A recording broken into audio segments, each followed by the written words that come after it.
Assalamu alaikum.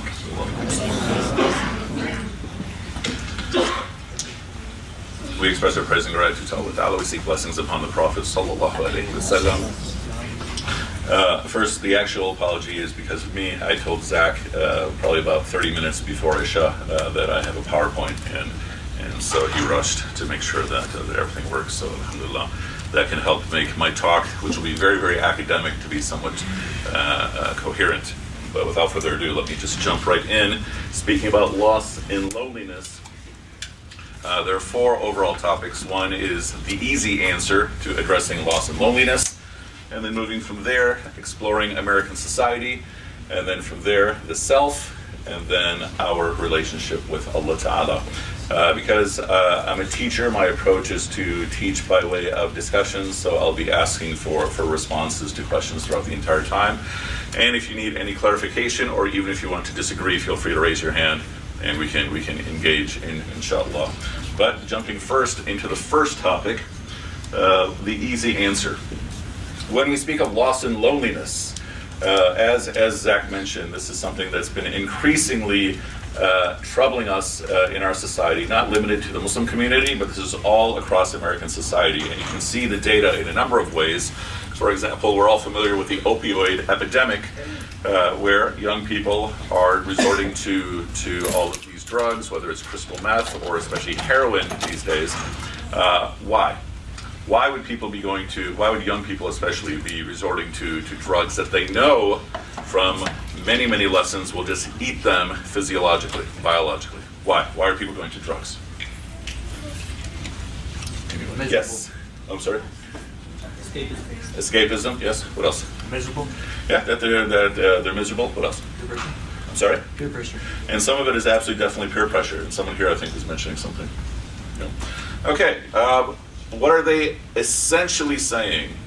That there's something I feel wrong inside, that I have this yearning because of something I feel wrong inside, and now I'm looking for a place where I can find it. Now, as you and I know, we would like to think that our community is immune from these issues, but drug use in the Muslim community, especially among young people, especially among high schoolers and colleges, is increasing, so much so that the smoking of marijuana is now more common than uncommon. I can't speak as much about the data regarding the other harder drugs, but the point is that there's something, there's malaise that's taking place in our society, this sad sense of sickness in our society that is also, to some degree, within our own community. Now, one way we often address this is to say that this is life, this is a test, that dunya is a test. We often don't answer how to pass the test of dunya. That, for example, someone is feeling tempted to do something, we'll say this is a test, you should not do it, as a test from Allah. So, first let's speak about all the different types of tests that you and I will be hit with according to design. So there's 4 plus 1, 5 tests. The first type of test is simply the test of obedience, where Allah Ta'ala tells us, do this, and we do. Do not do this, and we try not to. And so easy examples of that would be the prayers, the fasting, or staying away from haram things, haram words, and such. That's one type of test. So the easy answer to this question, how do you pass the test of obedience? You obey. Absolutely. Good. Second type of test is the test when you have to make difficult decisions in life. That sometimes a young person might have the privilege of deciding, all right, do I go to this school or do I go to this school? Or when you're doing community work, as Sheikh Ahmed knows even better than I do, sometimes you have to choose between really bad options because of a situation. And then you choose what might be the least of the bad options, weighing, what are the different options. How do you pass the test of difficult decisions? Because all of us have had those, and all of us will have many more of those. So istikhara, so you turn to Allah looking for an answer, and inshallah from that you will then choose, you'll make your choice. Third type of test and the fourth type of test. Third type of test is a test of ease. That there will be times in our lives where Allah Ta'ala will give us ease. Like, for example, the privilege of sitting here in a beautiful masjid on a Saturday evening in a wonderfully climate-controlled room. This is a test of ease. How do you pass the test of ease? With gratitude. Yes. Good. And the fourth type of test is the test of suffering. You and I know that it's a guarantee from Allah, this is in Al-Baqarah, it's a guarantee from Allah that you'll be tested with loss of life, with loss of wealth, with loss of fruits, with fear. Good. How do I pass the test of suffering, or how do I pass the test of loss? So sabr, and I'm going to add one additional thing, that you persevere through it with a positive impression of Allah. Good. So you persevere through it, inshallah you will still pass, but you also keep a positive impression of Allah. Now, why am I making this point? Because another reason why young people in particular will go to drugs or go to other these very, very harmful passages or pathways in life is because of a feeling that there's no hope. That, all right, what do I have to lose? I'm already so deep, I'm already so miserable. Because when I speak of the students that come to my office, so I've been chaplain now officially, mashallah, this is year 5, although I've been teaching for about 15 years, mashallah, but the most common issues that students come to my office at Loyola, number one, above all else, is anxiety. And what has increased tremendously in the past year, meaning the 2017-2018 school year, and now this past semester, what has also skyrocketed is suicide ideation. These are students who may not have attempted, but they do talk about it. And the sentiment is often, why try? I can't make my parents happy. I can't succeed in class. I'm very miserable and lowly. Why try? And in fact, this is absolutely true. I had 2 students, not from Loyola, but from elsewhere, that I had to bury or be part of the burial this past summer. That's how serious this is. So the point being that passing the test of loss, passing the test of struggle, passing the test of fear includes perseverance through it, but also keeping a positive impression of Allah. That I still have hope. That right now I'm in this period of darkness, but then there will be hope. Those are the 4. Once again, obedience, difficult decisions, ease, and suffering. These are the tests that you will always be hit with in your life. Sometimes in your life you'll be hit with more than one at the same time, meaning we're all sitting here, mashallah, in ease, but some of us have life problems going on right now. Some of us might have illness happening right now, so you might even have 2 tests or more at the exact same time. And then there's the 5th test, which is for all the times that I fall short. So maybe I haven't obeyed 100%. Maybe in difficult decisions, sometimes I didn't turn to Allah, or I knew I made a wrong choice. Or in terms of gratitude, sometimes I received something but I didn't pay attention to it, or I felt I was entitled to it. Or in terms of struggle or suffering or loss, I became upset. So what's the 5th test? Seeking forgiveness.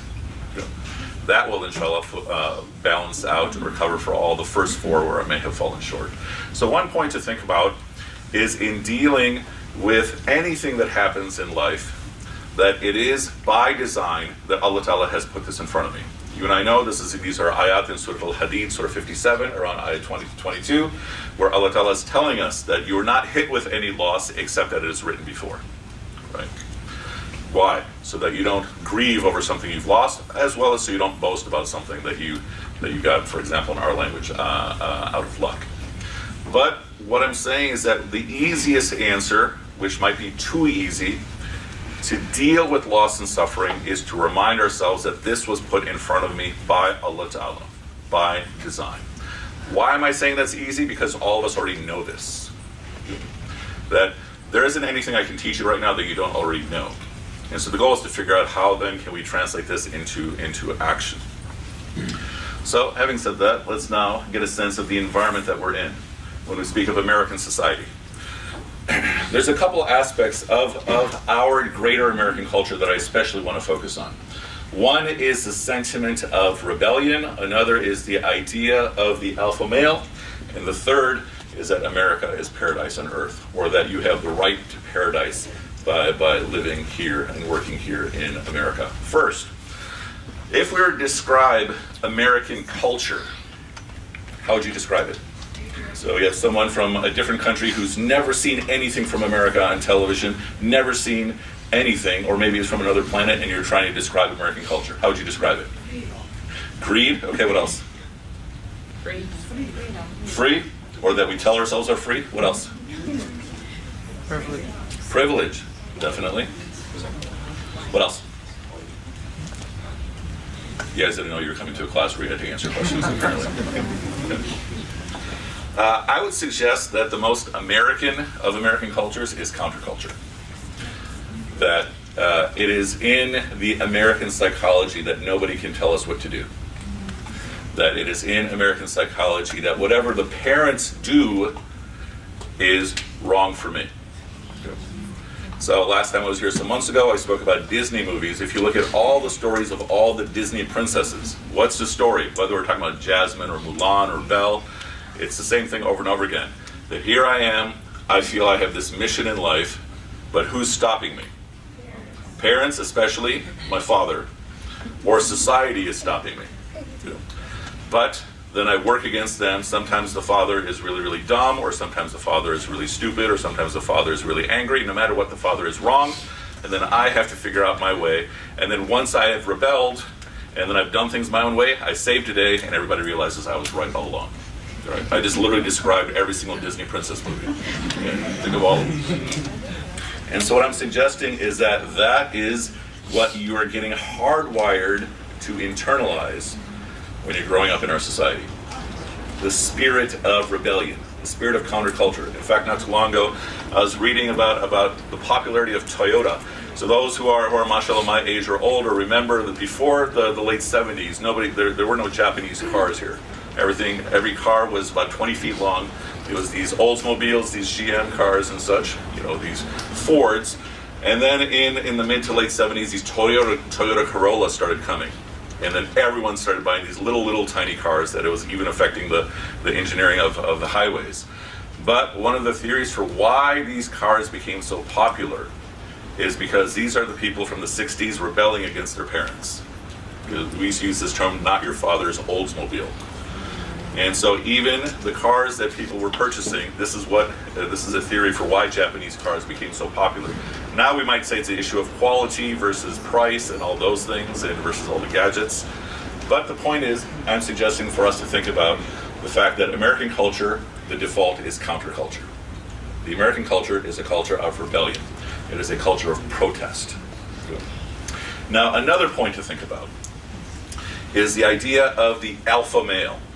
This is especially true in terms of marketing. This is especially true in terms of advertising, and just something else that is often internalized. So someone give us some attributes, according to American society, of the alpha male. What are some of these attributes? Sorry? Confident, yes. What else? Meaning, in other words, what is our society saying are attributes of an ideal man? Money. What else? Sorry? Tall. Okay, you guys mashallah did a really good job describing me, except for money. Okay. What else? Sorry? Dominant. Yes. What else? Loud. What else? Always gets what he wants. Gets what he wants. We've left out the most obvious ones. So let me take a strong also. Yeah, mashallah. Okay, so now we're definitely not describing me. But, I'm sorry? Leader. Okay, let's take a step back. Whenever I talk to 10-year-olds who, until the last 2 years, their whole life, the President of the United States was Obama. 100% of the time when I ask a 10-year-old, describe for me what does an American look like, what do they say? White. White. Good. That's at the top of the alpha male. Good. White, Christian, good. Protestant. Good. And then on top of that, all of these other attributes that we're talking about. Dominant, strong. What does our society say men should be like in terms of emotions? Not what do we feel, what does society tell us? Very, very still, very stoic, but when they show some tears, it's a powerful moment. When Rocky starts crying and Adonis Creed starts crying, then it's just such a very, very heavy moment, right? I mean, imagine if Donald Trump started crying. I shouldn't say that, I almost did. But anyway, so now let's take it a step further. According to our society, what are attributes of an ideal woman? According to our society. Obedient. Obedient, yes. Submissive. What else? Good cook. I just want to see if the men share anything to this world. Nothing. You're like, whatever my wife says. All right. What else? What else are attributes according to our society of an ideal woman? Educated is more recent, yes. As long as what? As long as she's not more educated than the man. Right. What else? Sorry? Skinny. This is also an interesting point. What else relate to skinny? Okay, so attractive, which means what? Usually it means a certain body shape that we don't need to specify because then this is going to get a little bit too excited. So the point being that according to our society, we have a model of what is an ideal man and we have a model of what is an ideal woman. But what's built into this is the sense that if you do not fulfill this, there's something wrong with you, not with the model. And more often, the message that we give to men is that if you don't fulfill this, either you're lazy or you need to work harder. Okay. But the message we often give to women is that if you don't fulfill this, you're the one who is the problem. Okay. Third point, when we're speaking about the idea of paradise. I heard this really good line once, a conversation between two people talking about why people in America are always so unhappy, yet people in many so-called third world countries seem to be not as unhappy as Americans are. And the person from the third world said that Americans believe they deserve paradise. That I'm here, if I work hard, I should be able to have paradise. I am entitled to it. Whereas if I'm from a different part of the world, and my priorities are much more simple, like being able to put food on the table, then I see comfort as a luxury. So what am I saying? That there's commonly a notion in American society, especially in suburban American society, that comfort is something that is my default. Okay. Whereas for many of us, and many of us back home, comfort is a luxury. Okay. Now, putting these points together, there's many, many more ways we can look at American society. A point that I'm suggesting for us to think about is that if I don't fulfill these, I can fall into the trap of feeling that there's something wrong in my life. Okay. So if we start with the second one, as I've already mentioned, that if I don't fulfill this whole image of an ideal man, if I don't fulfill this whole image of an ideal woman, then I may feel pressured to try to fulfill that. Maybe no one is giving me the pressure, maybe this is something inside of me. But to take this point a step further, for each category that we're talking about, whether it's race, whether it's gender, whether it's religion, whether it's socioeconomic class, each one where I'm a minority, then often, sometimes I fall into the problem of thinking these are all the aspects of my life that are not working. Okay. And I'm suggesting that many people in our society have bought into that. Okay. Or if we're speaking about this idea of rebellion, how does this play out? If I'm a young person, if I'm in high school, if I'm in college, and my parents don't let me do what I want to do. Okay. Or my parents never listen. Okay. Or my parents keep ordering me, but I just have trouble fulfilling all of these things. Okay. Some of that sometimes is a legitimate complaint that's just related to a communication gap, or sometimes, occasionally, there are parents who themselves need training, but that's the minority in my experience. More often than not, it's just simply the sentiment that I can't live the life that I want to. What life you want to live, I don't know, but I can't live the life that I want to. Okay.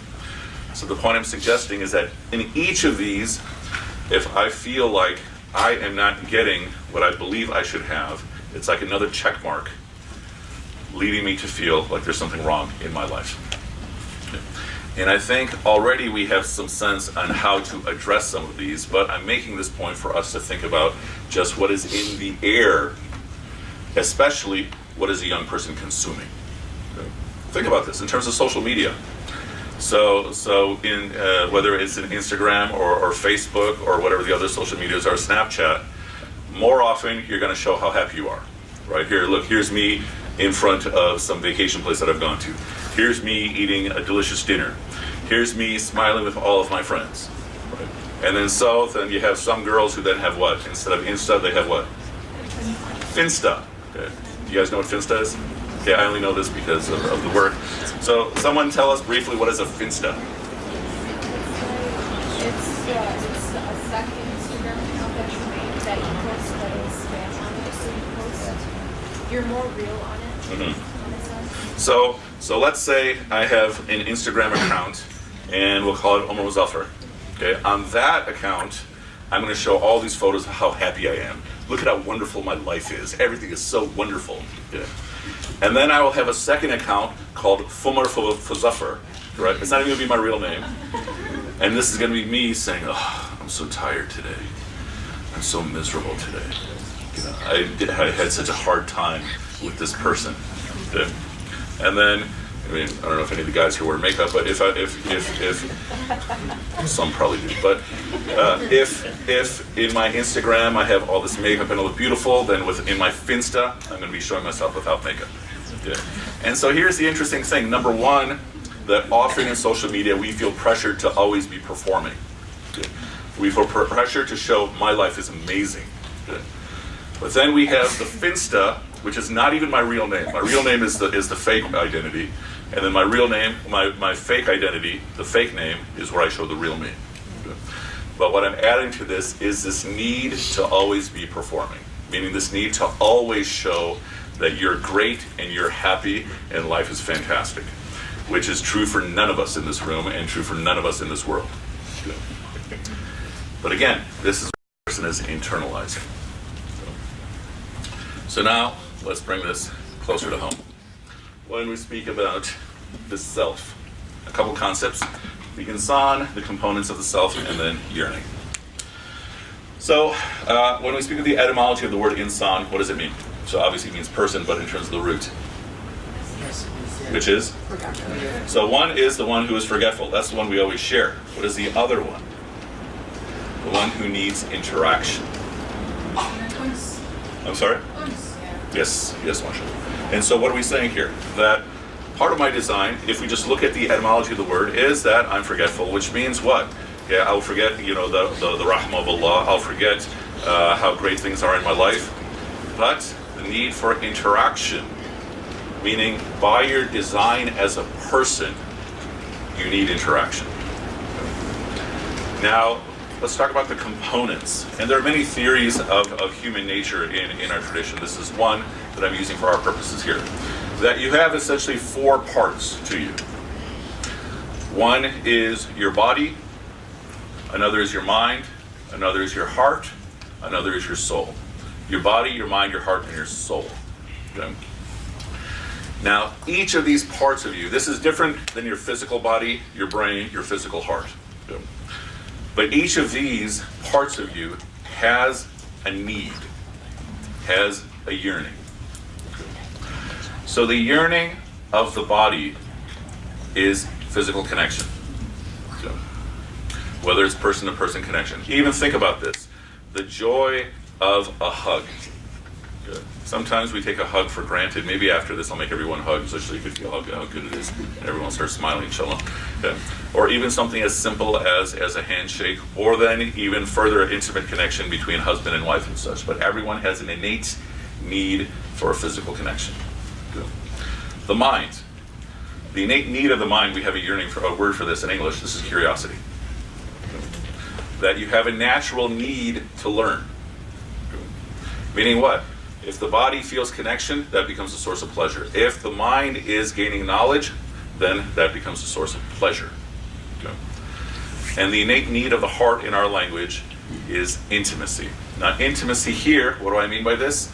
That when you have access to something that other people don't have, it's a very, very academic way to look at it. But for example, if you have intimacy with a friend, it means that you have shared something with a friend that no one else has access to. Maybe it's some secrets, maybe it's something about the personality. And so this is an intimacy, something that we have this innate need for. If anyone is questioning like where I got this from, a lot of this is coming from Imam al-Ghazali from his one of his big books. This is Kimya Sa'ada. This is where I'm taking a lot of this from. So we have these three parts: body, mind, and heart. And then you have the ruh. And of course, we don't know too much about the ruh, okay? Except that it's this command of Allah. But how do we fulfill, or what happens when we fulfill this innate need of the person? If you are giving yourself connection, you're giving yourself at least temporary pleasure. Okay? You eat a good meal. Okay? Or again, you have a hug with a friend. Okay? Very temporary connection. Okay? That may have also physiological benefits. Or in the mind, you learn something, especially if you learn something that you feel helps you, whether it's to understand the world or help you do what you need to do, you'll get pleasure. And then when you have something shared with you, it becomes a source of pleasure. But what we're saying is that in our understanding, the truest pleasure of the heart is intimacy with Allah Ta'ala. The truest pleasure of the mind is knowledge that brings me closer to Allah Ta'ala. And the truest pleasure of the body is connection with Allah Ta'ala, which will not happen until we're on the other side. Okay. Right, we're taught by the Prophet, peace be upon him, what? That when he says, look at this moon, and then what does he say? You will see Allah Ta'ala as clearly as you see this moon. Okay. So there's one aspect that will not be fulfilled in this dunya. Meaning no matter how much I eat, no matter how much physical contact I have with people, I might have a short-term pleasure, but it will not be deep long-term pleasure. That can only happen with Allah Ta'ala on the other side. But in terms of the mind and the heart, we're saying that knowledge itself will give me pleasure, but knowledge that brings me closer to Allah Ta'ala will give me more true pleasure, deeper pleasure. And then intimacy with Allah, right? This is Islam, Iman, Ihsan. How do we describe, how did the Prophet, peace be upon him, to Angel Jibreel alayhi salam, how did he describe Ihsan? What is it? Yes. So to see Allah, or to worship Allah as though you see Him, or He sees you. Okay. And so the word I'm using here for us to comprehend this is this intimacy between you and Allah. Okay. So then, what we're saying here is that the whole essence of your being is yearning, is thirst, is hunger.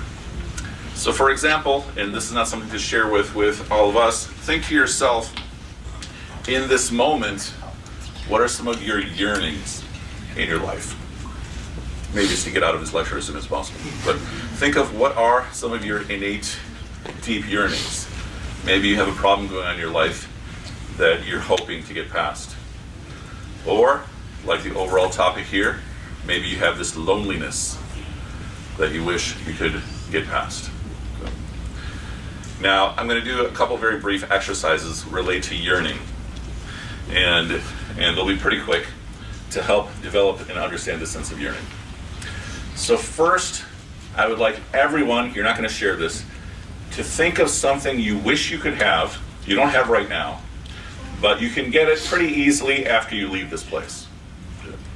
Meaning maybe it's a tall glass of cold water. Or maybe it's to talk to somebody in particular. Something you can get very, very easily. Okay.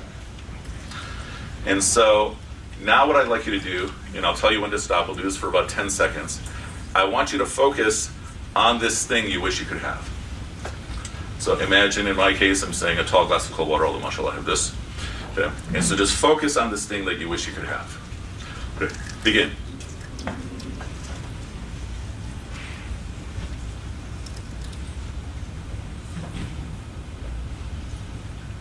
Stop. Were you able to do it? Kind of? Okay.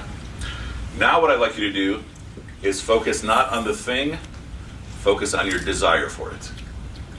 So when I'm thinking of this tall glass of cold water, I'm no longer thinking of the cold water, I'm thinking of my thirst for that cold water. Okay. So now focus on that for the next 10 seconds, just your thirst for whatever this is, your yearning for this. Begin.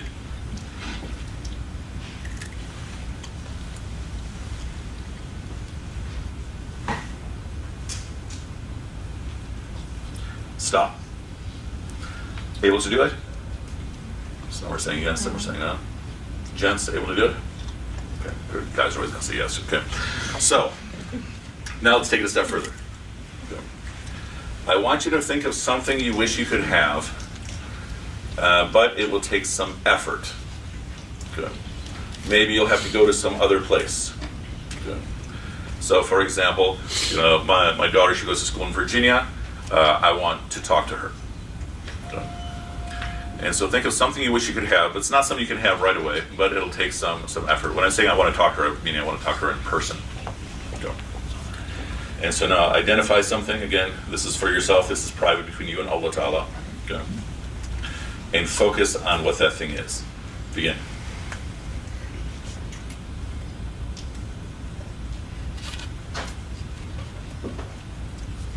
Stop. Able to do it? Some more. Yeah. Now, same thing. Focus not on the thing. Focus on your thirst. Focus on the yearning for it. Okay. So again, in the example of me wanting to see my daughter, now I'm thinking of my love for my daughter. Okay. How badly I want to just see her again. I'm focusing on the thirst for this. Okay. Begin.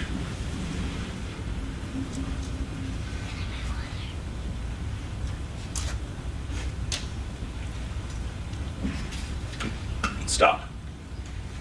Able to do it? Kind of. Okay, now I'm getting the look of, okay, where's this all going? Okay. So the last exercise.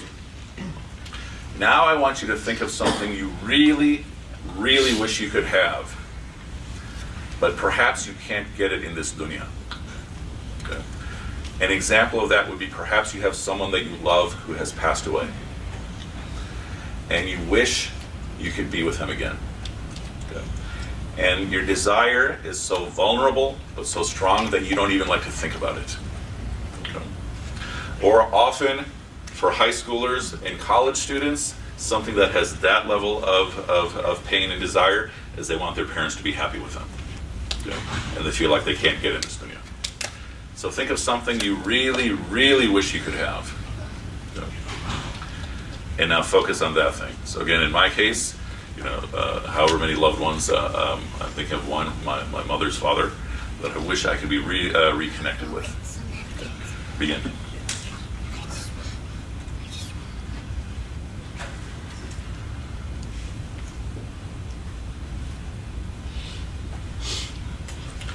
Stop. Okay. And so then part 2 of this, now focus on the thirst.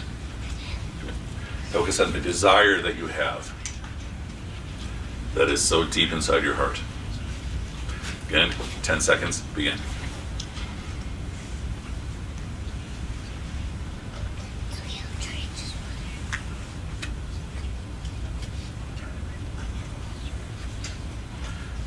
Stop. So all of us know that feeling of yearning. I have a few suggestions. Number 1, every time you make dua for anything, even if it's for shoelaces, make it with that level of yearning. That yearning is the essence of who you are. But when my stomach gets full, then it's easy for me to forget that yearning. So when we speak about loss, like we said that these are these 4+1 tests, when Allah Ta'ala is hitting me with loss, what has He just given me? He's given me a yearning. And now with that yearning, now I make dua to Allah. Good. And likewise, when He's given me ease, He's given me a moment of contentness, contentment, through which then I express gratitude. And what does Allah Ta'ala tell us? If you're grateful, I will give you more. Yearning is there too. So now, finishing off, speaking about our relationship to Allah Ta'ala. How do I deal with loss? How do I deal with loneliness? So we have a couple of ways. One is the development of gratitude. That there's a teaching attributed to Ibn Ata'Allah, a very interesting teaching, that if you focus on the service that you give to Allah, if you want to be in despair, or if you want to be in depression, focus on the service you give to Allah. If you want to be happy, focus on what Allah Ta'ala gives you. This is especially a reminder for those who do community work. It's very easy to fall into the trap. It's very easy for me to fall into the trap of thinking, I do this for the community, I do this for the community, I do this for the community. That's a pathway to become unhappy. Why? Because it focuses on all the things that I do, and part of that thinking is nobody does anything else. And so, one is the dua, Rabbi awzi'ni an ashkura ni'mataka allati an'amta alayya wa ala walidayya, and then it goes further from there. My Lord, guide me to be grateful for what you have bestowed upon me and upon my parents. This is in Surah Al-Ahqaf, ayah 15. And what am I saying? One way to address the pain of the heart is by overloading yourself with gratitude for what Allah Ta'ala has given me. Okay. Another way to address the pain of the heart is by service. So when we look at Surah Al-Balad, at the end we speak about the aqaba, the steep slope. And what is it? It's that you're feeding people on a hungry day. And so this last exercise, this difficult exercise, which if you think about it was literally just 20 seconds, it's a very, very difficult exercise. What you and I also know is that there are other people inside this room or outside this room who have a greater pain than that, or have a lesser pain than that. And a way to cure this pain of the heart, or to provide healing for the pain of the heart, is that you who are suffering, you go and help other people that are suffering with the same thing. You know, about 12 years ago, I went through this period of very, very intense darkness because of some things that were happening in my life, which were in large part because of choices that I made in my life or things that I was doing in my life. And one thing that I noticed is that nobody was around, even though in various pockets in the community, I have mashallah, many, many friends, but nobody was there to help. And that opened my eyes to understanding that, okay, if that's what I'm going through, what is everyone else going through who doesn't have people to reach out for them? So what I'm saying is that a way to address, to deal with this pain that's in the heart, this pain that goes with dunya, is that now you have to go serve other people. And that will provide a healing for these matters. And the third one should be obvious. How many words are there for love in the Arabic language?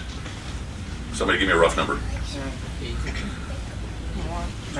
Upwards, depending on whom you ask, upwards of 40, upwards of 60 different words for love. Usually in English, it's like we had a word before it: parental love, child love, romantic love, whatever the case may be. And that is to develop love in general, but especially love for Allah, and especially love for the Prophet, may peace be upon him. How do I develop love for Allah? Like we speak about love languages. Someone tell us what is a love language? Usually people who've gone through premarital counseling know this. Oh, mashallah, yes. What is a love language? Arabic. Arabic is a love language. Mashallah. Arabic is a language of love, mashallah. But especially Urdu. Oh, yes, yes. Suez. Sorry? Suez. Okay. It's the way people feel loved or feel loved. So it's the way people feel loved. And the common theory is that there's 5, although there's probably as many as 40 because everything in our deen is 40. So basically, some people need to feel love, receive love by positive words. You know, I love you, I'm proud of you. Some people need service done with them. Some people need gifts of some sort. What else? What are the other two? Physical Some people need physical connection and quality time. and quality time. Right. Okay. And so what is Allah's love language? Where Allah Ta'ala says, this is in a Hadith Qudsi, where He says, I love nothing more from my servant but, what else? The fara'id, right? And then when the servant does the nawafil, the servant comes closer and closer to me until I become the eyes through which he sees, so forth and so on. So how do I cultivate this love for Allah? One step is going back to the point of obedience. But try to do this, and some of us I know already do this, try to, when you're making your next prayer, try to do it as an expression of love for Allah. If that is too hard, then try to do it as an expression of gratitude to Allah. And if that is too hard, then do it as an expression of obedience to Allah. But another way, love those whom Allah loves, starting with the Prophet, peace be upon him.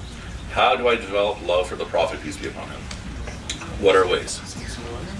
So one is to keep sending salawat on the Prophet, peace be upon him. And if this is something that I don't necessarily feel, how do I develop it? We can say you fake it till you make it. You keep sending salawat on the Prophet, peace be upon him. Or you take it a step further. You develop love for those whom the Prophet, peace be upon him, loved. Which would be whom? The Sahaba and his family. Okay. Now think about this. So how many Sahaba were there at the death of the Prophet, peace be upon him? At the time he passed away, how many Sahaba were there? Give me a rough number. I'm sorry? You said 114,000. 150,000, give or take, right? And all of us know many of them. If I asked the room to list for me 200 of them, we could do that literally probably within 60 seconds. But look for the companions that you feel most close to. Okay. One of the things I love about the person I'm named after, Omar, okay, is when you look at his personality, if the Prophet, peace be upon him, could handle Omar, he could handle anybody. Okay. But how does that translate for me? That throughout my whole life, those who are my age might especially understand this, that I'm growing up in an environment, this is the south suburbs as opposed to southwest, where I'm basically not only the only Muslim, I'm the only Desi for like a 15-mile radius. And my whole life I have trouble being the normal person because I'm always the minority in the room. And some of us know exactly that feeling, that I don't know how to conform. And that's Omar. I'm not saying I am like Omar, but I'm saying Omar gives me hope about myself in terms of my place within the Prophet's life or within the deen itself. And another way is to develop love for the Ummah. Now, a simple test for you to ask yourself, when you think of the Ummah, whether we're speaking about the global Ummah of 1.6 billion of us, or we're speaking of the Chicagoland Ummah, how many Muslims are there said to be in Chicago? So we've been saying the number 400,000 since the 1990s. The number has never gone up. I don't know where they came to where it came from. Right. Or if we're thinking of the Ummah of Bridgeview, what have you. Think of what attributes you think of. When you think of the Ummah, do you think of the Ummah as a group of people who are wholesome, who are upright, who are trying to get closer to Allah? I'm saying, what is the default that comes to your mind? Or when you think of the Ummah, do you think of the Ummah as a bunch of crooks or a bunch of hypocrites? What is your default is not telling you what is the Ummah, it's telling you what's happening in your heart. Because in the Ummah we have everything. Okay. If we speak just of the Muslim community of Bridgeview, we have every single type of person. Okay. Then expand that to all the Syrians in Burridge and all the other Palestinians in Orland Park. But the point is that we have literally every single type of person. What I notice, however, is speaking more about me than the rest of the Ummah. But what is the approach I should take? Just like we always say, when one part of the Ummah is one body, when one part hurts, the whole body hurts, or we're all like different bricks in the wall. That condition yourself to see the Ummah as a body that you cannot live without. That you try to cultivate love for the Ummah. The easiest way to start that is to go back to the exercise of yearning that we just did. Looking at the pain that you have, knowing that there's other people, not just in this room, but beyond this room, who have the same pain or their own pain, and you're the one who can help them navigate. And then, finishing off, one of the blessings of our tradition that you appreciate, especially when you start studying other traditions, is how well it's organized. I mean, you have all of these different Islamic sciences, whether we're talking about the sciences of Arabic, the sciences of the Quran, Hadith, or law, or Tazkiyah, etc., etc. All of them, as you and I know, trace back to the Quran and the Prophet, peace be upon him.